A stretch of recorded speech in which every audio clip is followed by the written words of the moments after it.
We are discussing the thyristor operation. So thyristors जो है या SCR सिलिकॉन कंट्रोल रेक्टिफायर, उसमें हमने एक चीज़ देखी थी, गेट ट्रिगरिंग। तो गेट ट्रिगर में जो है आमतौर पे 3 टाइप्स होती हैं। 3 types of signals are used for gate triggering. अब इसमें DC गेट ट्रिगरिंग होता है, AC गेट ट्रिगरिंग है एंड पल्स गेट ट्रिगरिंग। अच्छा, अब DC गेट ट्रिगरिंग में क्या है, DC voltage of proper polarity is applied between the gate and cathode. Gate terminal is positive with respect to cathode. When applied voltage is sufficient When applied voltage is sufficient to produce the required gate current, the device starts conducting. One drawback of this scheme is that both power and control circuits are DC and there is no isolation between the two. इनमें कोई isolation नहीं होगी. Another disadvantage is that a continuous DC signal has to be applied, so gate power loss is high. Continuous DC signal आपको दे के रखना पड़ेगा और उससे फिर करंट भी फ्लो होता रहेगा उसके नतीजे में, तो फिर उससे जो पावर लॉस होगा वो हाई होगा। दूसरा मेथड है AC गेट ट्रिगरिंग। तो AC gate triggering is most commonly used as it provides proper isolation. Firing angle control is obtained by changing the phase angle conveniently. ये आगे हम डिस्कस करेंगे कि ये फेज एंगल कंट्रोल क्या होता है और इंटीग्रल साइकिल कंट्रोल क्या होता है। तो here AC source is used for gate signals.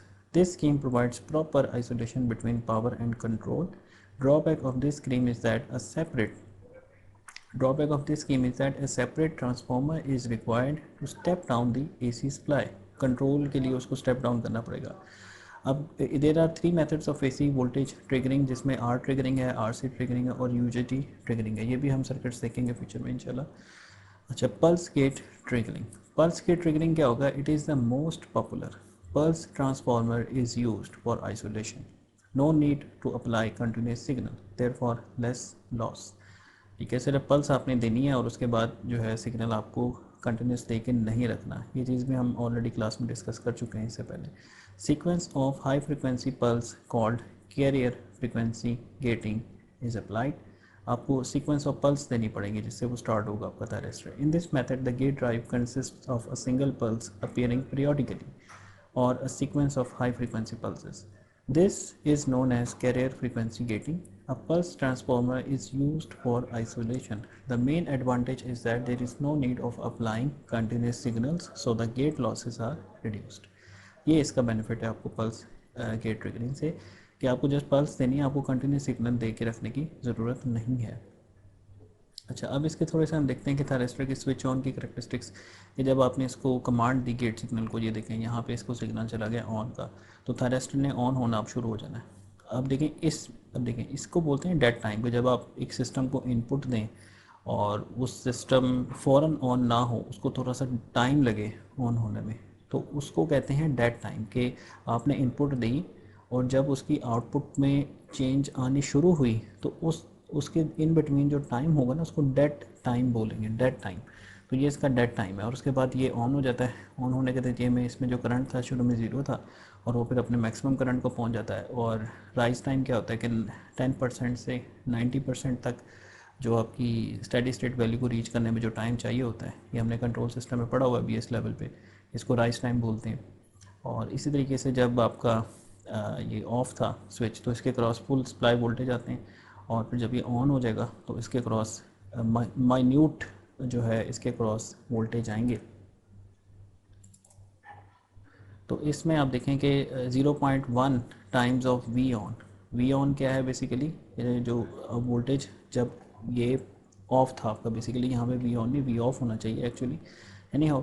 तो 0.9 से 0.1 तक जितना टाइम लगता है उसको आप राइज टाइम बोलते हैं। तो ये और इसमें फिर आपका जो है जब ये फुली ऑन हो जाएगा तो इस दौरान टोटल जो टाइम होगा आपका, जब आपने कमांड दी वहाँ से लेके फुल ऑन होने तक, उसको हम बोलते हैं टी ऑन।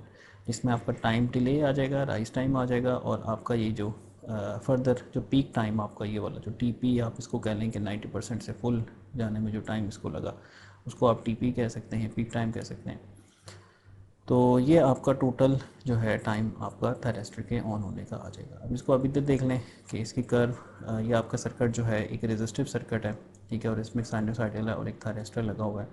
और इसमें जो है आप देखें कि अल्फ़ा क्या है आपका conduction angle. Phase angle control में आप इसके साथ खेलते हैं, ये जो अल्फ़ा एंगल है ना कि आप इसको 0 पे फायर करवा रहे हैं, आप इसको 30 पे फायर करवा लें, आप इसको 60 पे फायर करवा लें, 90 पे फायर करवा लें। यानी अगर आप इसको 90 पे फायर करवाएंगे तो ये आधा साइकिल की पावर आगे जाएगी और आधा साइकिल आपका वेस्ट हो जाएगा। तो अच्छा, और राइट साइड पे आप इसकी कर्व्स देख लें कि आपकी जो है गेट का सिग्नल, ये गेट वाले करंट की कर्व है, और जो थायरेस्टर का करंट है ये उसकी कर्व है। ठीक है, तो आपका जो टोटल टाइम होगा ये क्या होगा आपका, ये आप इसको कह सकते हैं कि आपका डेड टाइम इसको आप कह लें कि देखिए यहाँ पे कमांड दी लेकिन यहाँ से ये उठना शुरू हुआ है। और दूसरा क्या इसका राइस टाइम होगा जो कि 10% से लेकर 90% तक है। तो T D plus T R that will be your on time. तो ये टर्न ऑन इसकी करेक्टरिस्टिक्स कहलाएंगी। अच्छा, टर्न ऑफ करेक्टरिस्टिक्स में क्या होगा कि जब आप थरेस्टर को ऑफ़ करेंगे या थरेस्टर ऑफ होगा तो उसमें करंट ज़ीरो पे जाकर रुकता नहीं है, करंट नेगेटिव में चला जाता है। ये भी हमने डिस्कस किया हुआ है कि करंट नेगेटिव में चला जाएगा और उसके बाद फिर उसमें रिकवरी होगी। तो टोटल जो आपका रिवर्स रिकवरी टाइम जो होता है, एक ये वाला टाइम होता है, ठीक है, T1, और प्लस ये वाला टाइम जिसमें एक्सपोनेंशियली वो राइज करता है T2। तो ये आपका रिवर्स रिकवरी जो है वो टाइम टोटल कहलाता है। यहाँ पे आप इसको देखेंगे टी क्यू जो है TRR प्लस TGR। ठीक है, ये आपका टोटल टाइम जो है इसके बंद होने का कहलाएगा। तो ये है आपकी थायरेस्टर की टर्न ऑफ करेक्टरिस्टिक। ठीक है, टर्न ऑफ में थायरेस्टर का इस तरह का बिहेवियर होगा और ये टाइम डिलेज होगी। अच्छा, अब आते हैं फायरिंग एंगल की तरफ। Firing angle alpha, it is the angle after which the thyristor fires off conducts. ठीक है, फायरिंग जिस पे वो शुरू करता है यानी ऑपरेट करता है। It is normally done by either analogue, digital और microprocessor controller circuits which sends the desired pulse to the thyristor gate drive circuit that will produce the actual gate drive pulse. ये बड़ा important question होता है कि जी जो PWM के लिए signal आएगा वो कहाँ से आएगा? भाई कंट्रोलर से आएगा वो सिग्नल, कंट्रोलर ने वो सिग्नल देने हैं। ठीक है, wearing this angle changes the effective RMS value of the voltage and the current enhance power। ये इस थायरेस्टर का जो कंडक्शन एंगल है इसको अगर आप चेंज करोगे तो जो आपकी एवरेज आउटपुट पावर होगी वो इससे इफेक्ट होगी। अच्छा जी, gate cathode reverse voltage protection. अब गेट चूँकि सेंसिटिव है, इसका कंट्रोल वाला जो टर्मिनल है इसकी हमें कुछ प्रोटेक्शन भी इस पर लगानी पड़ती है। रिवर्स वोल्टेज प्रोटेक्शन कि अगर आप रिवर्स वोल्टेज देखें क्या होता है, पोलैरिटी रिवर्स जो हो जाती है अक्सर, तो उससे आपका सेंसिटिव इक्विपमेंट डैमेज हो सकता है। तो इसलिए जो इलेक्ट्रॉनिक्स के सर्किट होते हैं उसमें हम क्या करते हैं कि एक डायोड लगाते होते हैं, क्योंकि डायोड उसकी रिवर्स पोलैरिटी प्रोटेक्शन होती है। जिस तरह इलेक्ट्रिक पावर में होती है ना reverse power protection, power reverse से आपने बचाना होता है, इस तरीके से ये एक रिवर्स पोलैरिटी प्रोटेक्शन होती है इलेक्ट्रॉनिक्स में, आप डायोड लगाते हैं। तो ये देखें आप डायोड यहाँ पे लगा रहे हैं तो इससे आपका क्या हो रहा है कि रिवर्स पोलैरिटी प्रोटेक्शन मिल जाएगी आपको, कि जिसमें आपका अगर गलती से रिवर्स इसको वोल्टेज देना चाहेंगे तो नहीं जाएगा यहाँ पे। ठीक है, ये डायोड ओपन हो जाएगा। और यहाँ के केस में क्या होगा कि अगर आप रिवर्स पोलैरिटी लगाएंगे ये टर्मिनल शॉर्ट हो जाएंगे आपके, यानी आपका गेट शॉर्ट हो जाएगा, प्रोटेक्ट हो जाएगा, नेगेटिव वोल्टेज आगे नहीं जाएगा। The gate cathode junction also has a maximum reverse gate negative with respect to the cathode voltage specification. If there is a possibility of reverse gate cathode voltage exceeding this limit, a reverse voltage protection using diode is shown. अच्छा जी, अब various protection of techniques of SCR। देखिए SCR आपका एक अच्छा device है लेकिन ख़राब भी हो सकता है अगर आप इसको अच्छे तरीके से नहीं चलाएंगे, इसको डिसेंट तरीके से जो इसका तरीका है उस तरह नहीं चलाएंगे तो ये ख़राब हो सकता है। तो इसकी प्रोटेक्शंस की हमें ज़रूरत है, जिसमें जो इंपॉर्टेंट प्रोटेक्शंस है वो हैं DI/dt। ये क्या चीज़ है? ये होती है कि सर्ज करंट, के करंट की सर्ज ना आए, DI/dt प्रोटेक्शन। दूसरी है DV/dt, वोल्टेज सर्ज की प्रोटेक्शन। ये आप याद रखिएगा कि जहाँ भी DI/dt प्रोटेक्शन की बात हो रही है ना वहाँ पे आप इंडक्टर लगा दें, क्योंकि इंडक्टर में आपको पता है कि current can not change instantaneously. तो जहाँ भी आपको करंट की सर्च की प्रोटेक्शन चाहिए वहाँ आप इंडक्टर लगा दें। पावर सिस्टम में होते हैं ना रिएक्टर, वो यही काम करते हैं। फिर दूसरा आता है आपका DV/dt प्रोटेक्शन, जहाँ पे आपको वोल्टेज सर्च की प्रोटेक्शन देनी है कि आपका वोल्टेज फ्लक्चुएट ना करे, वहाँ कैपेसिटर लगा दें। कैपेसिटर याद रखिएगा कि कैपेसिटर के cross voltage can not change instantaneously. तो ये याद रख लें, ये फंडामेंटल रूल के जहाँ DI/dt प्रोटेक्शन चाहिए वहाँ चौक लगा दें, इंडक्टर लगा दें, कॉयल लगा दें, और जहाँ DV/dt प्रोटेक्शन चाहिए वहाँ पे आप कैपेसिटर लगा दें, जिसको यहाँ पे हम स्नबर सर्किट बोलेंगे, स्नबर सर्किट, वो अभी हम देखते हैं। ओवर वोल्टेज प्रोटेक्शन, ये बहुत ज़्यादा इंपॉर्टेंट है कि सर्किट में अगर ओवर वोल्टेज आ जाते हैं, जैसे ओवर वोल्टेज पावर सिस्टम में भी होता है ना कि पावर सिस्टम में अगर लोड ज़्यादा ना हो तो आपका वोल्टेज जो है वो बढ़ जाता है due to the capacitive effect, जिसको फ्रांटी इफेक्ट कहते हैं। तो ओवर वोल्टेज प्रोटेक्शन बड़ी इंपॉर्टेंट एक इंडस्ट्रियल प्रोटेक्शन होती है इलेक्ट्रिक सर्किट्स के अंदर। Over voltage protection, under voltage protection, over current, ठीक है, ओवर करंट प्रोटेक्शन, अब जिसमें ये ओवर करंट है, या ओवरलोड प्रोटेक्शन, ये बेसिकली ओवर करंट प्रोटेक्शन ये भी हम देखते हैं। और फाइनली क्या है, थर्मल प्रोटेक्शन, के टेम्परेचर से भी आपने अपने थायरिस्टर को बचाना है। अब सबसे पहले हम डिस्कस करते हैं D I by D T protection. Current में वेरिएशंस, यकदम करंट आपका बहुत ज़्यादा चेंज हो रहा है तो उससे आपका एस सी आर डैमेज हो सकता है या मिस फायर भी हो सकता है, ठीक है ना। Here S C R is turn down with the application of gate signal, the anode current starts flowing through the S C R. It takes some time to spread across the SCR junctions. If di by dt, the rate of rise of anode current is high, the current spreads in a non-uniform manner, which leads to the formation of local hotspot. Hotspot आपको पता होना चाहिए, power के जो बंदे हैं, जो industry के पावर के लोग हैं, उनको पता है हॉटस्पॉट्स क्या होता है। जब हम ऑल्टरनेटर्स की इंस्पेक्शन करते हैं उसके वाइंडिंग की, तो उसमें हम स्पेशल टॉर्च लगा के ये चेक करते हैं कि वाइंडिंग्स में हॉटस्पॉट ना हो। यानी हॉटस्पॉट आप कहने के हीट, लोकलाइज्ड हीट जंक्शन, अगर लोकल कोई शॉर्ट सर्किट है छोटा सा, उसमें भी हीट पैदा होगी, उससे हॉटस्पॉट पैदा हो जाता है near the gate. Cathode junction, eventually it might damage the device by over heating, ठीक है। In order to restrict this high D I by D D, one inductor in series is connected with the thyristor. Typically S C R D I by D T ratings are in range between 20 and 500 micro 20 and 500 amperes per slash micro seconds. अच्छा जी, अब इसमें देखें D I by D T is equal to V S over L. तो V S is equal to L into D I by D T. ये क्या चीज़ है, ये इंडक्टर का बिहेवियर कि इंडक्टर में current can not change instantaneously. तो ये आपकी हो गई D I by D T protection. अब इसी सर्किट में आप देखें कि आपको एक आर और सी भी नज़र आ रहा है, ठीक है। आर और सी ये बेसिकली स्नबर का काम करेगा। अभी हम देखते हैं कि D V by D T protection क्या होती है। As the SCR is forward biased, J1 and J3 junctions are also forward biased and J2 is reversed by this. J2 acts as a capacitor, यानी J2 junction जो है वो as a capacitor काम करेगा। ये बेसिकली फॉरवर्ड बायस नहीं है, forward bias से पहले वाली जो सिचुएशन होगी उसकी बात कर रहा है। With the rate of forward voltage applied being very high across the SCR, charging current starts flowing through the J2 and it is sufficiently high to turn on the SCR। यानी आपका जो SCR है वो अभी on नहीं है, वो एक फॉरवर्ड ब्लॉकिंग मोड में है। तो अगर तो क्या होगा कि उसका जो J2 होगा ना, वो J2 जंक्शन जो इन बिटवीन, वो एज अ कैपेसिटर काम कर रहा होगा। तो आपको पता है कैपेसिटर AC में कंडक्ट कर जाता है, तो जैसे उस पर वोल्टेज की फ्लक्चुएशन आप देंगे तो वो फायर हो सकता है। यानी आपने गेट पे सिग्नल नहीं दिया होगा, सिर्फ पावर के सर्किट में फ्लक्चुएशंस की वजह से वोल्टेज की वो फायर हो जाएगा। This is refer to as D V by D T triggering of the S C R and this is not preferred as it may lead to false triggering process. This D V by D T triggering is kept in check with usage of R C snubber network cross the S C R. ये देखें, ये बड़ा ही important इसका एक protection है, स्नबर circuit, स्नबर are C स्नबर।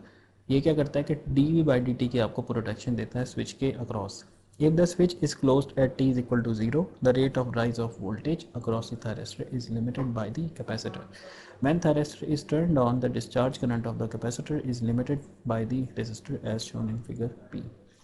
ये देखें, ये इसका सर्किट आप देखें, ये थायरिस्टर आपका लगा हुआ है, इसके साथ ये एक मूछ सी से यानी कंट्रोल टर्मिनल बनाया हुआ है थायरिस्टर का। तो ये कैपेसिटर इसके पैरेलल में हमने लगाया हुआ है, ये एज अ स्नबर काम करेगा।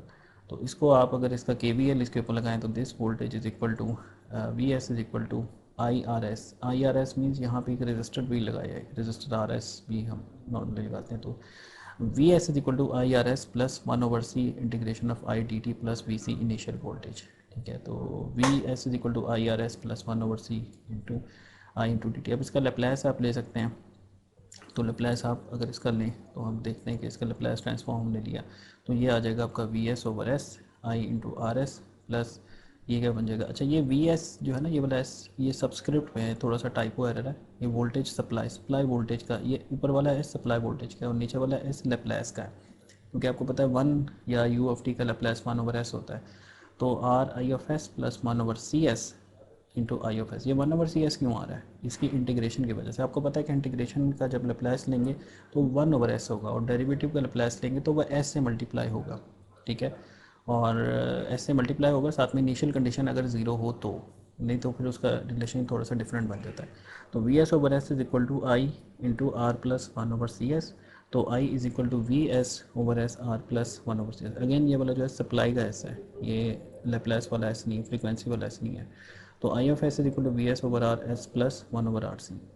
अच्छा, इसको फर्दर अगर हम सॉल्व करें तो R C is equal to tau, तो I will be equal to, अगर इसका आप इन्वर्स लेप्लेस लें तो ये क्या हो जाएगा, इसका इन्वर्स लेप्लेस हो जाएगा V S over R E raised one minus one over R C, यानी one over R C into T. अच्छा, और वोल्टेज की इक्वेशन क्या आ जाएगी, V S minus I R, V C is equal to V S bracket में one minus एक पर माइनस टी ओवर टॉ। देखें अब इसमें होता क्या है कि जब आप स्विच ऑन करेंगे तो कैपेसिटर आपका चार्ज हो जाएगा। ठीक है, शुरू में करंट मैक्सिमम होगा क्योंकि आपका कैपेसिटर फुली डिस्चार्ज है, और कितना होगा वी एस ओवर आर। और जैसे फिर उसके बाद कैपेसिटर चार्ज होता रहेगा यहाँ तक कि कैपेसिटर फुली चार्ज हो जाएगा वी एस के बराबर, और करंट क्या हो जाएगा, ज़ीरो। तो करंट आपका एक्सपोनेंशियली डिकेइंग होगा, और कैपेसिटर का जो वोल्टेज होगा वो आपका एक्सपोनेंशियली राइजिंग होगा। ये हमने पहले लेक्चर में डिस्कस किया हुआ है। आपको अब याद होगा कि पहले लेक्चर में मैंने आर सी सर्किट और आर एल सर्किट को एक्सप्लेन किया था, रिवाइज करवाया था, क्योंकि ये आगे यूज़ होते हैं। तो यहाँ पे आप इसका यूज़ देख रहे हैं कि V C is equal to V S into one minus E raise पर minus T over tau. Tau क्या है, टाइम कांस्टेंट, जिस पे 63% अपनी फाइनल वैल्यू को वो रीच कर जाता है। तो कैपेसिटर चूँकि चार्ज हो रहा है तो इस पर 0 से लेकर 63% वी एस जो टोटल सप्लाई वोल्टेज है उसमें जितना टाइम होगा वो टॉ होगा। Tau is equal to R C. अच्छा, अब स्नैपर सर्किट पे दोबारा बात करते हैं। ये देखिए स्नैपर सर्किट है। Snubber circuit comprises a series combination of capacitor and resistor connected across the SCR. It sometimes also consist of an inductor in series with the SCR to prevent high di by dt। यानी यहाँ पे ये भी लगाया हुआ है inductor L।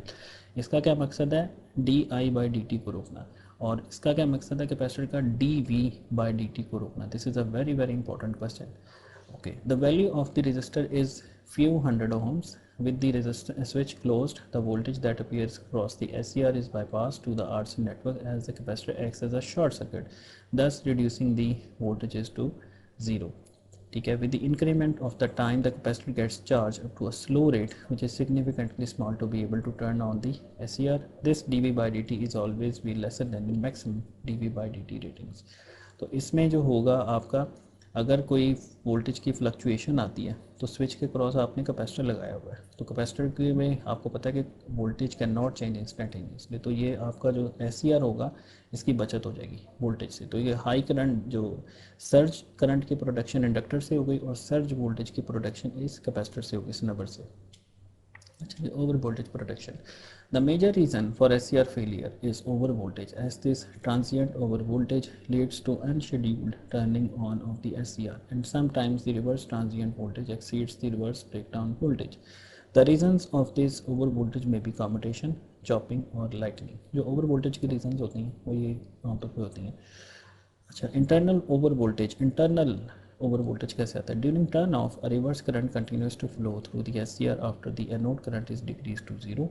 As this decaying current flows at a faster rate due to the inductance of the circuit, high di by dt produces a high voltage, which if crosses the SCR rating will damage the SCR। तो इसके अंदर ये जो phenomenon है reverse current का, उससे भी एक इंटरनल वोल्टेज जनरेट हो सकता है।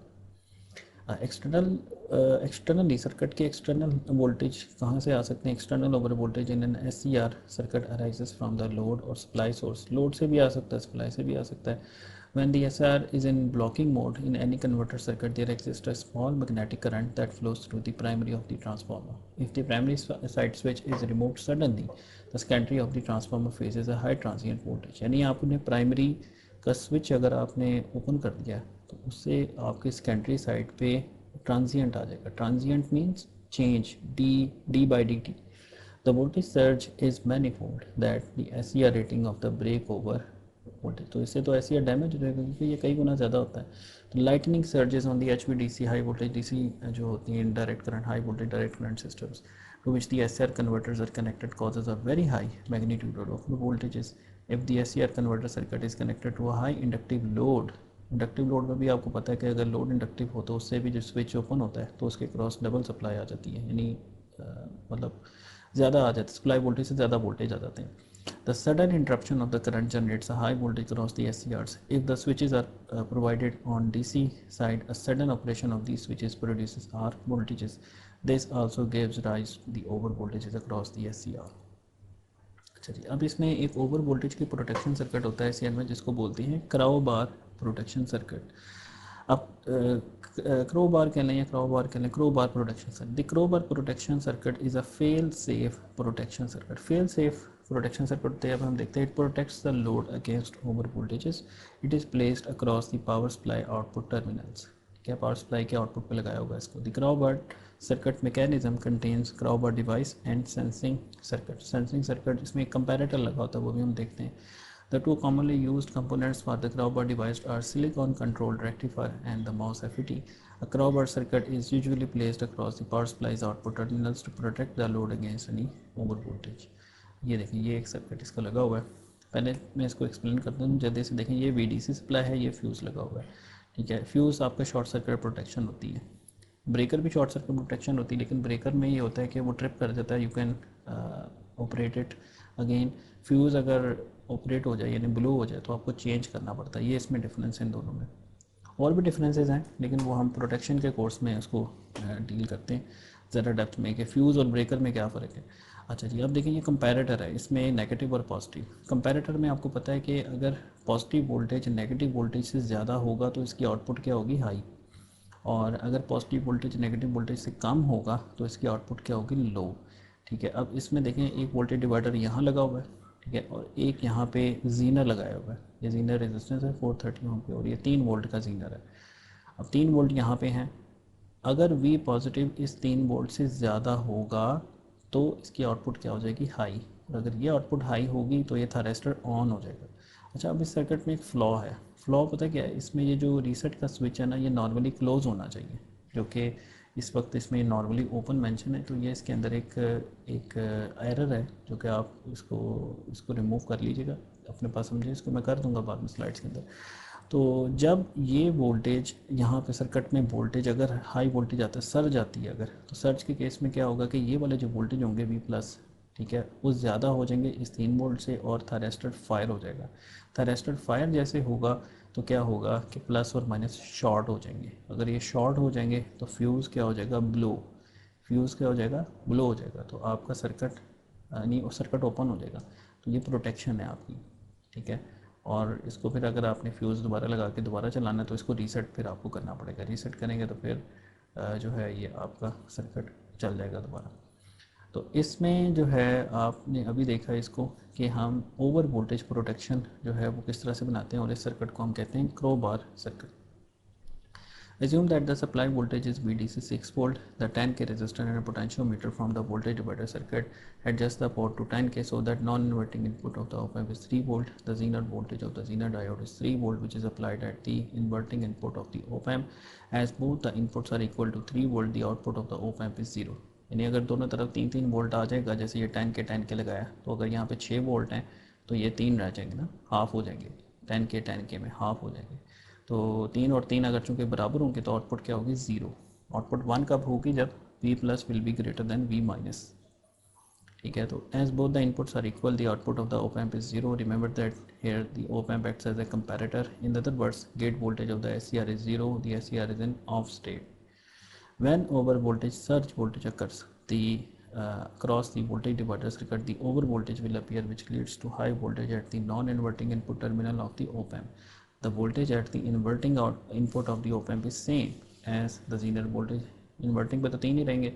Now the comparator, क्योंकि Zener है ना, Zener रेगुलेटर होता है, अगर इसमें वोल्टेज सर्ज आ भी जाए तो इसके वोल्टेज 3 पे मेंटेन होते हैं, ठीक है। Now the comparator output is high, consequently the voltage appeared at the SCR gate terminal. Thus the crowbar circuit turns on and shorts the circuit. Eventually the fuse will blow, trip the circuit breaker. Circuit breaker और fuse में basically यही फ़र्क होता है कि fuse जो है ना ब्लो हो जाता है तो आपको चेंज करना पड़ता है, सर्किट ब्रेकर ट्रिप हो जाता है। फिर सर्किट ब्रेकर में एडिशनल और भी प्रॉपर्टीज़ होती हैं, जैसे ये ओवरलोड प्रोटेक्शन भी देता है। फ्यूज़ सिर्फ शॉर्ट सर्किट प्रोटेक्शन देता है, और सर्किट ब्रेकर में ये क्वालिटी भी होती है कि ये शॉर्ट सर्किट के साथ साथ ओवरलोड प्रोटेक्शन भी देता है। ये इसमें बेसिकली फ़र्क होते हैं। अच्छा जी, protection against over current. The S C Rs can be protected. अब ओवर करंट से कैसे बचाना है? ओवर करंट, तो उसमें ओवर करंट प्रोटेक्शन सिंपल होती है, आप फ्यूज़ लगा दें, ब्रेकर लगा दें, ठीक है। The S C Rs can be protected against the over currents using the conventional over current protection devices like ordinary fuses, H R C fuse, rewirable fuse, semiconductor fuses, contactors हैं, basically contractor नहीं, contactors, relays and circuit breakers. Generally for continuous overloads and surge currents of long duration, a circuit breaker is employed to protect the SCR due to its long tripping time. For effective tripping of the circuit breaker, the tripping time must be properly coordinated with the SCR rating. Also, the large surge current with short duration, also called as sub-cycle surge currents, are limited by connecting the fast-acting fuse in series with an SCR. यानी fuse लगा दें आप series में, अगर over current condition आएगी तो fuse blow हो जाएगा. So the proper coordination of fusing time and sub-cycle rating must be selected for a reliable protection against overcurrents. अच्छा, इसमें ना कोऑर्डिनेशन का कॉन्सेप्ट होता है कि अगर आपके पास दो ब्रेकर लगे हैं तो उसमें कोऑर्डिनेशन ये होती है कि जो लोड एंड पे होता है, जिसके नज़दीक फॉल्ट होता है, सिर्फ वही ब्रेकर ट्रिप करना चाहिए. अगर आपके जो नियर एंड वाला ब्रेकर ट्रिप ना करे, प्रोटेक्शन ना चले और प्राइमरी प्रोटेक्शन चल जाए जो बैक एंड पे इतनी, यानी प्राइमरी नहीं, आप सेकेंडरी कहें, उसके बैक एंड वाली पहले चल जाए, तो वो अच्छी कोऑर्डिनेशन नहीं होती.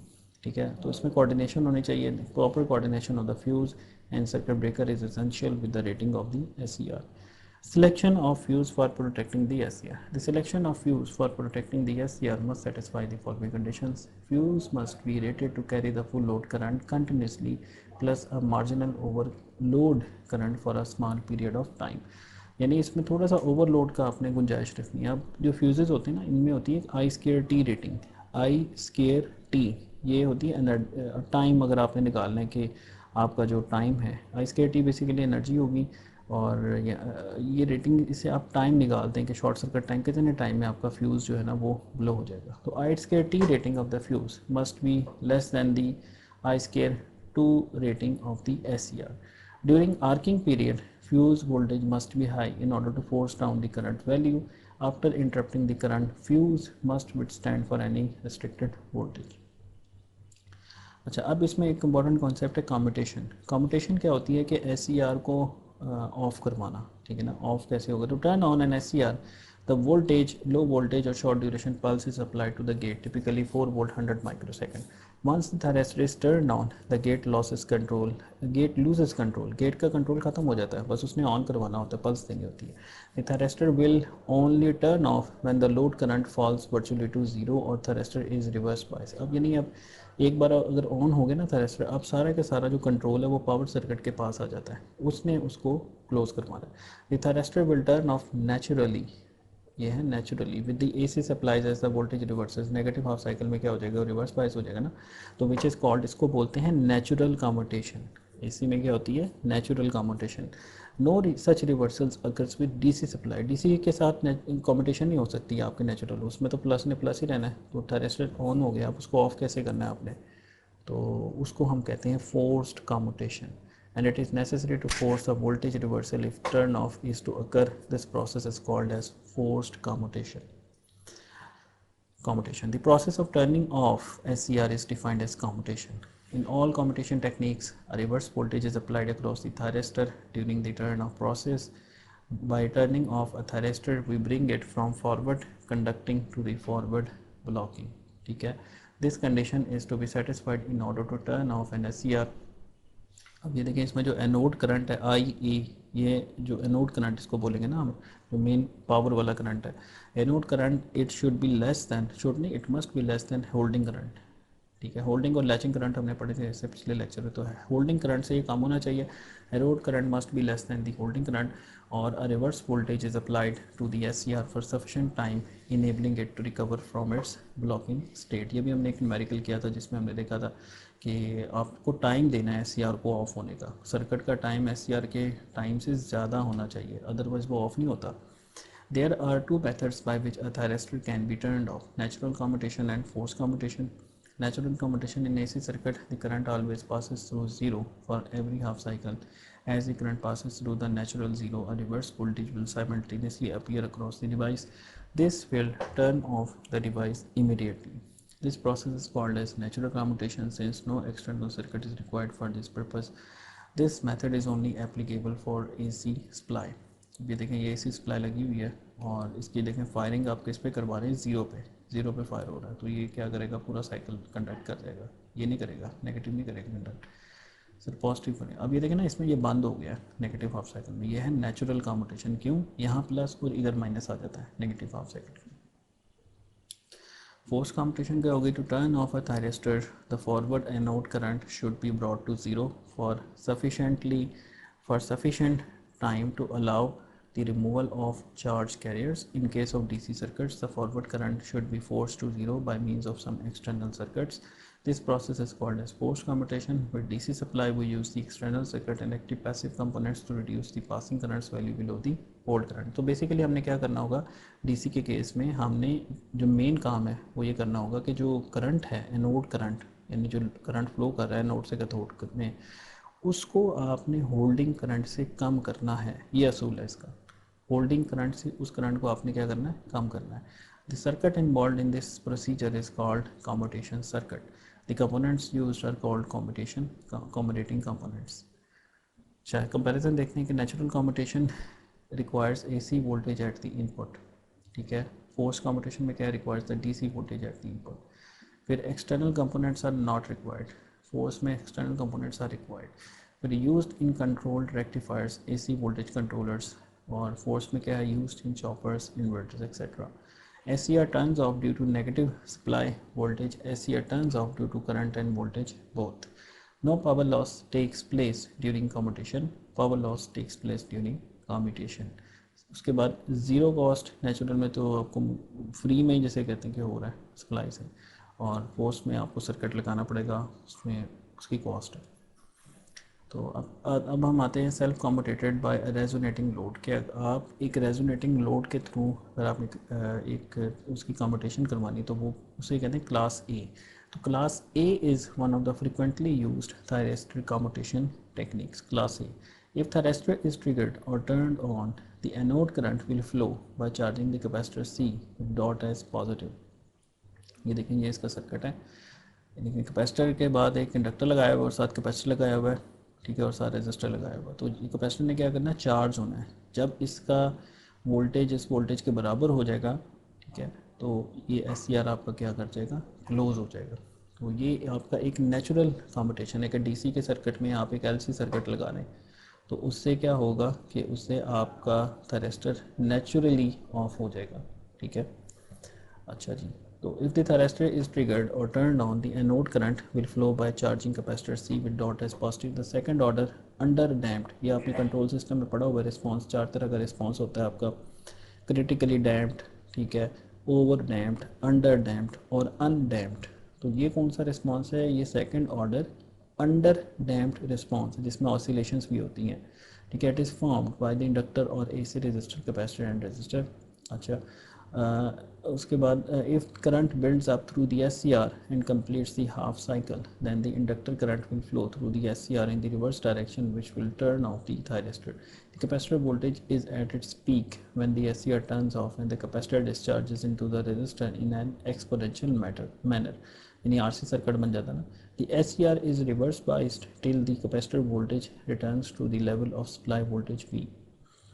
After the thyristor commutation or turning off the thyristor, the capacitor will start discharging from its peak value through the resistor in an exponential manner, ठीक है। पहले चार्जिंग हो रही होगी इसकी, और जब ये फुली चार्ज हो जाएगा थायरिस्टर को बंद करा देगा तो फिर इसकी क्या हो जाएगी, डिस्चार्जिंग शुरू हो जाएगी, क्योंकि ये रेजिस्टेंस तो कनेक्ट है ना इसके साथ, तो ये डिस्चार्ज होना शुरू हो जाएगा। वो सप्लाई नहीं बंद हो गई ना, तो उसके बाद ये डिस्चार्ज होना शुरू हो जाएगा। The thyristor will be in reverse bias condition until the capacitor voltage returns to the supply voltage level.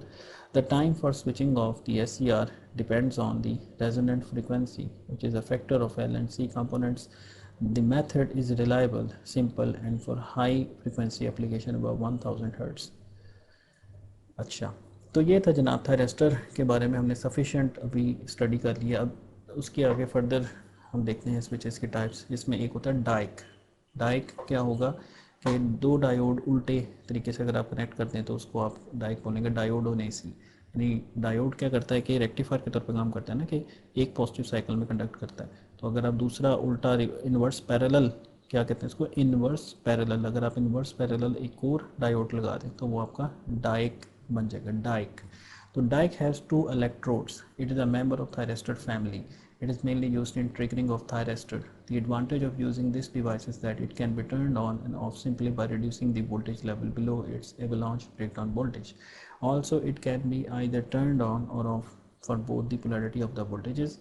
This device works when avalanche breakdown occurs. The dioc is basically a two-terminal parallel inverse combination of semiconductor layers that permits triggering in either direction. There is no control terminal in this device. अच्छा, इसमें control terminal नहीं है, ये diode की तरह है, ये दो उल्टे डायोड हैं बेसिकली कनेक्टेड। और अगर कंट्रोल टर्मिनल आ जाए तो वो ट्राइक बन जाएगा, जैसे थायरिस्टर है ना जो वन वे है, तो अगर टू वे थायरिस्टर को हम क्या कहेंगे, ट्राइक। वो आगे हम डिस्कस करेंगे नेक्स्ट लेक्चर में. There is no control terminal on this device. Physically it looks like a regular semiconductor diode. अच्छा जी, symmetrical dioc, the device is rated by current and voltage. When both forward and reverse breakover voltages are almost same value, it is known as symmetrical dioc. अच्छा, अब इसमें ना Dyke की types आ जाती हैं, symmetrical Dyke और non symmetrical Dyke. तो इसमें डाइक में चूँकि आपने देखा कि दो डायोड आपने इन्वर्स पैरेलल में लगाए. अब इसमें ये होता है सिमेट्रिक डाइक और एक एसिमेट्रिक डाइक. सिमेट्रिक डाइक में क्या होगा कि दोनों जो डायोड्स होंगे उनकी जो करेक्टरिस्टिक्स होंगे वो बिल्कुल एक जैसी होंगी. और एसिमेट्रिक में क्या होगा कि उनकी करेक्टरिस्टिक्स में डिफरेंस होगा. तो सिमेट्रिकल डाइक क्या होता है, device is rated by current end voltage. When both forward and reverse breakover voltages are almost same value, it is known as symmetrical dioc. और asymmetrical dioc में क्या होगा कि in this type the voltage ratings are mentioned as 20-18, यानी एक का 20 volt और दूसरे का 18 volt. It means in one direction breakdown voltage is 20 volt and in the other it is 18 volt. A circle is marked on high voltage side of the device. The figure shows a symbol of dioc which resembles the connection of two diodes in series. Also it can be called as a transistor without base.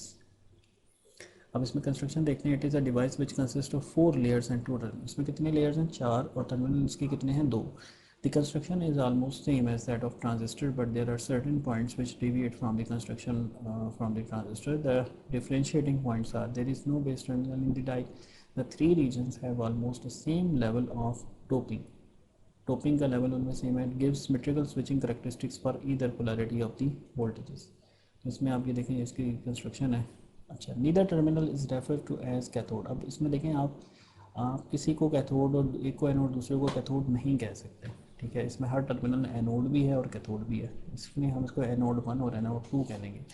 ठीक है, instead there is anode 1, electrode 1 और anode 2, या electrode कहने आप, electrode 1 और electrode 2. When anode 1 is positive with respect to anode 2, semiconductor layers of. अच्छा, अगर anode 1 positive है anode 2 के हिसाब से तो क्या क्या होगा आपका फॉरवर्ड बायस, P1 and 2. ठीक है, P2 and 3. ये देखें P1 and 2, P2 and 3. और फॉर anode 2 पॉजिटिव, अगर anode 2 positive with respect to anode 1 तो उसमें क्या होगा, P2 and 2, P1 और N1. ये आपका पाथ बन जाएगा. तो applicable layers of the P2 and 2, P1 and N1. थोड़ा सा हाइड हो गया यहाँ पे. अच्छा, अब डाइक ऑपरेशन में देखते हैं हम. Diac has 2 p type material and 3 n type materials. Also it does not have any gate terminal in it. The diac can be turn on for both the polarity of voltages. When A2 is more positive with respect to A1, current does not flow through the corresponding n layer but flows through the P2, N2, P1, N1. ये हम पहले discuss कर चुके हैं. When A1 is more positive A2, then the current flows P1 and 2, P2 and 3. The construction resembles the diode connected in series. When applied voltage is smaller in either polarity, a very small current flows, which is known as the leakage current because of the drift of the electrons and holes in the depletion layer. Leakage current flow करता है. Although small current flows, but it is not sufficient enough to produce avalanche breakdown. So device remains in the non-conducting state. When the applied voltage in either polarity exceeds the breakover voltage, the dioc current rises and the dioc conducts in accordance with its VA characteristics. ये देखते हैं जी इसकी VA characteristics. ये जनाब इसकी VA characteristics हैं कि जो इसका जो आपका जो फॉरवर्ड इसका जो वोल्टेज है, जब इसका VBR यानी VBR जब से ज़्यादा होगा तो इसने कंडक्ट करना है। इसी तरीके से आपका जो रिवर्स करेक्टरिस्टिक है उसमें से आप देख लें कि जब इसका जो फॉरवर्ड वोल्टेज है इसका VBR, ये ब्रेक डाउन इसको आप कह लें रिवर्स ब्रेक डाउन वाला वोल्टेज, इससे जब नेगेटिव ज़्यादा होगा तो इसने कंडक्ट करना है दूसरी डायरेक्शन के अंदर। जैसे वो हमने देखा था ना 20/18, तो 20 वोल्ट के ऊपर एक डायोड कंडक्ट करता है, डाई कंडक्ट करता है, और दूसरे पे जो है 18 वोल्ट पे वो कंडक्ट हो एसिमेट्रिकल के केस में। अच्छा, तो इसकी ये समरी हम देखते हैं कि एप्लीकेशंस ऑफ डाई क्या है कि it can be used in an oscillator circuit, it is low power triggering device, it can be used in the lamp dimmer circuit, it is used in the heat control circuit, it is used in the speed control of universal motor. आगे हम कुछ circuit करेंगे इस तरह के ना जिसमें ये थायरिस्टर डाइक ट्राइक्स आ रही है, नेक्स्ट लेक्चर से शुरू हो जाएंगे आगे। It does not switch sharply to a low voltage condition at a low current level as done by the SCR और triac. It has low on-state voltage drop until its current falls below the holding level. ठीक है, तो voltage drop decreases with the increase in current। तो इसमें हमने देखा कि Dyke जो है इसमें ये टू वे कंडक्ट कर सकता है आपका कैसा डिवाइस है, और इसको कंडक्ट करवाने के लिए जो आपका वोल्टेज होना चाहिए, इसका जो BR वोल्टेज है, VBR break over voltage, break down voltage, उससे आपने ज़्यादा रखना है तो ये कंडक्ट कर जाएगा, और जब ये कंडक्ट करेगा तो ये वोल्टेज इसका कम रह जाएगा ड्यूरिंग योर ऑन स्टेट, जो ऑन स्टेट वोल्टेज है वो कम होगा। ये देखें इसकी करेक्टरिस्टिक्स कि आपको ऑन करने के लिए इसको VBR तक लेके जाना है, ठीक है। उसके बाद जब ये कंडक्शन में आ जाएगा तो उसका V ऑन कम होगा as compare to your VBR। इसी तरीके से आपका ये V-BR है और V माइनस ऑन है, तो अगर VBR फॉरवर्ड वाला इसके इक्वल हो रिवर्स वाले के तो इसको हम बोलते हैं सिमेट्रिकल डाइक, और अगर VBR जो है फॉरवर्ड वाले का डिफरेंट हो नेगेटिव वाले से तो इसको हम बोलेंगे एसिमेट्रिकल। एसिमेट्रिकल, ठीक है ना, ये हम यूज़ करते हैं निगेशन के लिए इंग्लिश लैंग्वेज के अंदर, तो इसलिए इसको हम एसिमेट्रिकल बोलेंगे। तो आज के लेक्चर में हमने थायरिस्टर्स की जो है मुतल्लिक डिस्कशन की काफ़ी, और हमने एक स्विच देखा स्विच डाइक, और उसकी भी एक करेक्टरिस्टिक्स हमने डिस्कस की। तो इसके बाद नेक्स्ट हम ट्राइक के ऊपर और फर्दर जो AC to DC कन्वर्टर्स हैं उसके ऊपर हम शिफ्ट कर जाएंगे नेक्स्ट लेक्चर से। So thank you very much for listening.